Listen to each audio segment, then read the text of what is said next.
So many people listen to great advice from great teachers. They listen to great material. They read books from the best coaches and most successful people in the world, but they get little or no results. They wonder why, after all this reading and listening, nothing happens. But some other people listen and achieve huge life-changing shifts. Why? I'll tell you why. I'll tell you why some get results and some don't. It's what happens after they turn the audio off. It's what happens after they put the book down, after the coach goes home, after the speech has ended. It's what happens when no one is watching. That's when it counts. When you listen, learn. These teachings, books, and speeches are not made to only get you pumped up for 5 minutes while you listen to them. They are designed to sharpen your mind, to create a mindset that is prepared to work, to create a habit of putting in the hard yards. You must listen to successful people to learn more. But that learning doesn't mean anything if you don't apply what you have learned. It's what you do after you have learned that counts. After the coaching session, after the master has left, after the training session. Are you willing to put in the work behind closed doors? Are you willing to continue the pursuit of more knowledge after the course has ended, after the motivational video has ended, after your training partner has given up? Or will you be like the majority and just step back into average? Go about your average day at your average job and then go to your average home where you will turn on your TV and watch average shows. Turn that crap off and read something, listen to something, and then apply that something. Listen, and listen real close. Your success will be determined by what you do when no one is watching. Let me repeat that. The level of success you will achieve will be determined by the work you put in when no one is watching. By the work you put in when you're tired. By the work you put in when you don't feel like it. By the effort you put in when you feel like you don't have anything left inside. You're tired? I don't care. You'll always be tired if you don't suck it up now. You'll be tired of being broke. Tired of living with no passion. Tired of not living your potential. Tired of being sick and sick of being sick and tired. Screw that! When no one is watching, that is when you work. That is when you push harder. That is when it really counts. I could say so many things that could change your life. On this channel, we have already. Some have completely changed their lives. But some are in the same position. Why? Because when this is over, some choose to push harder and some choose to take it easy. Who are you? Are you the one that is prepared to suffer today for a better tomorrow? Or are you the one that takes it easy today and will suffer tomorrow because of that decision? Who are you? Who are you? Who are you?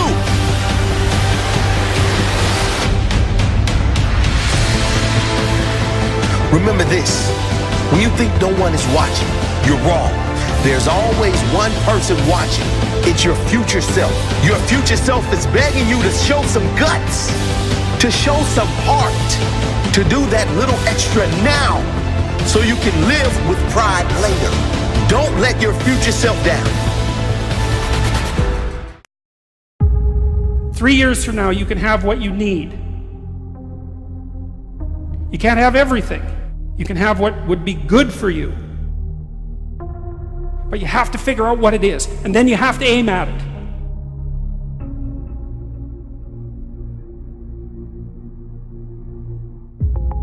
Everything that you guys want is outside your comfort zone. All the results, all the growth, your potential, who you really are, it's there waiting for you. But most people, they don't really want to grow. They don't really want to change. They don't really want the results. They only want it if it's easy, if it's comfortable, if it's within that realm of comfort. And they don't have to face their fears. They don't have to go through the stresses and the anxieties and overcome their limitations in life. And that's why most people will never have it. They'll never change. They'll stay the same. They'll never get the results that they really want.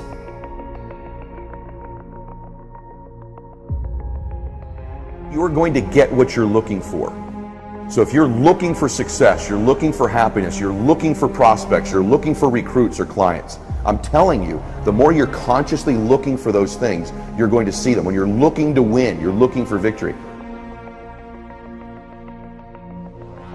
Sit on your bed one day and ask yourself, what remarkably stupid things am I doing on a regular basis to absolutely screw up my life? And if you actually ask that question, but you have to want to know the answer, right? Because that's actually what asking the question means. It doesn't mean just mouthing the words. It means you have to decide that you want to know. And so be very careful what you set your mind towards, what your outcomes are, because you're going to find them. Your mind's powerful. You're powerful. You're more powerful than you think you are. And if you could just get clear on what you're looking for, get super specific with great clarity, great specificity about what it is you want, it's sitting there for you to find if you look for it. The time is now.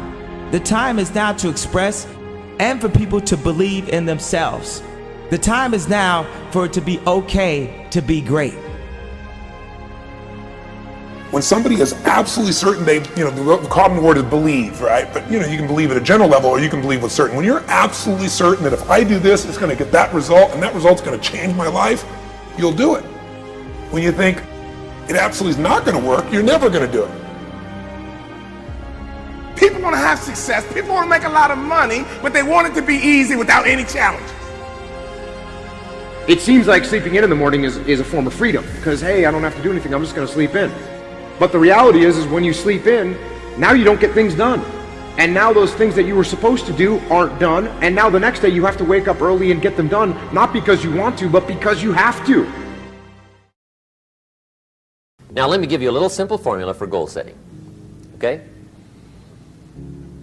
We take 2.5 hours on the weekend for the whole 10-year plan. We don't have time for that tonight. But let me get you started with a little simple formula Mr. Shoaff gave me. And maybe this will be helpful. First of all, I've divided goals into two parts. First is long range. Long range goals. That's your dreams. Your dreams for the next 3, 5, 10, 20, 30, 40 years. Actually, the rest of your life. Your dreams. You've got to keep dreaming. Ronald Reagan, president, said to the joint session of Congress a few weeks ago, "The Republic is a dream. And if we don't keep dreaming, we will lose the Republic."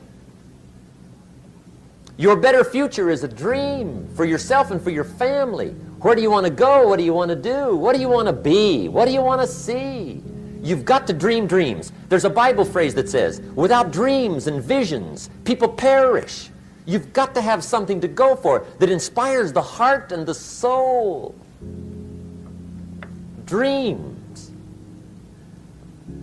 From the children of Sanchez, it says, take the crumbs from starving soldiers, they won't die. Take the bread from hungry children, they won't cry. But without dreams, we all will die. You've got to dream. Don't lose your dreams for yourself, for your future, for your family. The dreams of love and enterprise and travel and doing things, becoming something unique on your journey here. Don't lose your dreams. Do some dreaming. That's long-range goals. You've got to have those. So that's number one. Here's the second part of goals, short-range. Short-range goals. That's your goals for tomorrow, this week, this month, this year, the immediate future. We call these confidence builders. Because if you set up something short-range, go for it, get it, latch onto it, work hard, accomplish it. That starts building your strong feelings to go for your dreams. Now, I've divided goals into 3 categories. Here they are. Number 1 is economic. That's your goals for money, income, business, profits, production.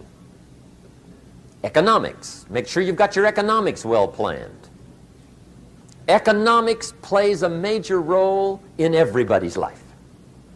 Economics is major, which means it ought to be meticulously well planned for tomorrow, this week, this month, this year, long range. What if you asked somebody tomorrow if you could see their meticulously well planned list of economic goals? What would they probably say? They say, you some kind of a nut?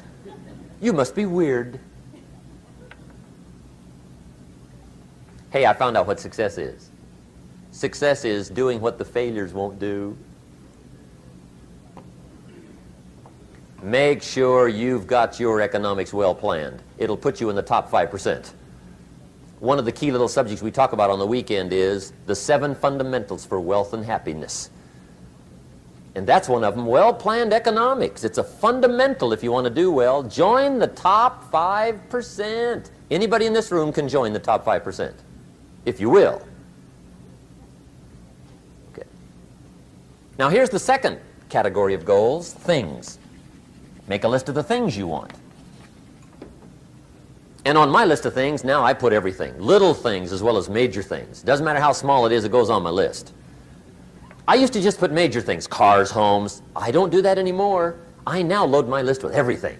Everything. And the reason is, part of the fun of having a list is checking it off. That's it. Boy, at the end of the day, if you can go, got it, got it, got it, got it, got it, got it, whatever it is, right? You get into the habit. So load up your list, the things you want. Now, when you check off something major, celebrate. That's an important point to make. Celebrate your achievements.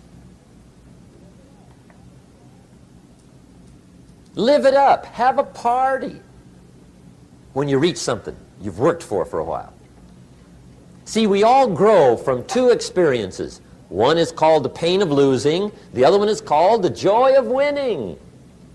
We need both of them. Amplify them as much as you can, which also means make losing painful. If you set up something, fooled around, didn't get it, put it on yourself. On the other side, if you did get it, congratulate yourself. Self-congratulations is a sign of maturity. Seeking congratulations is a sign of immaturity. But hey, winning and losing, see, that's what it's all about. That's the name of the game. Now, some people lead such mediocre lives, at the end of the day, they don't know whether they're winning or losing. They got no clue. Guy's just going through the day with his fingers crossed. There's a better way. Okay, here's the third category of goals, personal development. Put those goals together. Personal development goals. That's your goals to be stronger, more decisive, be a speaker, be a leader, learn a language, all kinds of skills. Okay. The whole weekend seminar was designed to improve all your skills so that you walk away more skillful. And that's what you want, the personal development skills. That's what attracts, that's what brings good things to your life, the person you become more skillful. Now, this is quite a package to work on. Economics, things, personal development. For tomorrow, this week, this month, this year, long range. Okay? That'll get you started. Now, here's the simple formula for setting goals. It goes like this. A, work on your goals. That's step 1. Work on them. And I put the word work there deliberately. Setting goals is plain hard work. I don't want to kid you. We haven't come here tonight to kid each other. It's work. I know it's work. That's why a lot of people just let it slide. It's work. Many people work hard on their job, but they don't work hard on their future. They just let that slide. And the work involved is making plans. I know most people don't. I understand that. But don't let that be you. Guy says, well, yeah, you work where I work, but the time you struggle home, it's late. You got to eat a bite of supper, watch a little TV, get to bed. You can't sit up half the night. Plan, plan, plan. And the guy's behind. good worker, hard worker, sincere. But you got to be better than sincere, working hard. You got to be better than a good worker. You got to be a good planner. Somebody once wisely said, the people who fail to plan are planning to fail. Well said. So work on your goals. Here's step 2. Write your goals down. That's so important. I teach my staff around the world, put your goals in your journal. Because one of the major people you want to study is yourself. So here's the list of goals I put together 3 weeks ago. Here's the list of goals I put together 2 years ago. Here's some of the changes I made, rearrangement of my priorities. I scratched these off, I put these on, I've gotten these. Study your accomplishments, study what your desires are. Put them on paper, write them down. Here's another reason for writing your goals down. It shows you're serious about doing better. And to do better, you gotta get serious. You don't have to be grim, but you must be serious. Everybody hopes things will get better. Everybody hopes. Poor people hope. That ought to tell you something. It means the future does not get better by hope. It gets better by plan. I used to have the affliction called passive hope. It's an affliction. It's bad. Probably what's even worse than that is happy hope. Now that is really bad. That's bad. Happy hope. The guy's 50 and he's broke and he's still smiling. See, that's not good. So get serious about your goals. Put them on paper. Write them down. There's all kinds. His goals, her goals, their goals. Business goals, financial independence goals, family goals. I mean, there's so many things to work on this that if you don't get busy and work on it, sure enough, the time will pass. And sure enough, 5 years from now, you'll wind up where you don't want to be, wearing what you don't want to wear, driving what you don't want to drive, being what you don't want to be. Now's the time to fix it.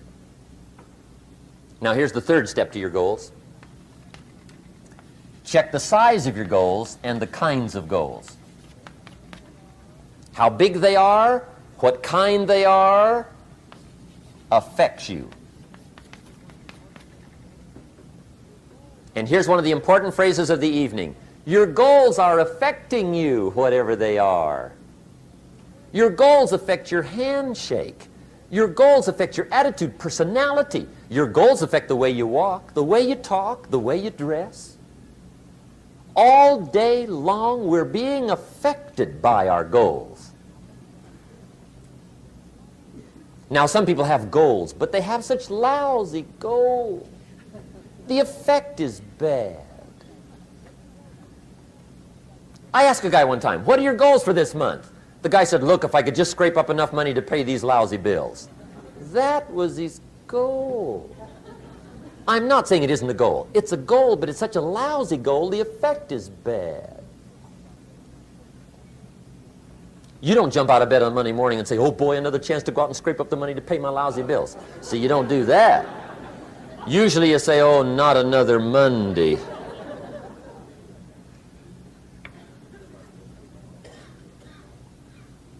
And some people have so given up on life, they have joined the thank God it's Friday club. How sad. Surely those are the same people, when life is over for them, will say, thank God it's over.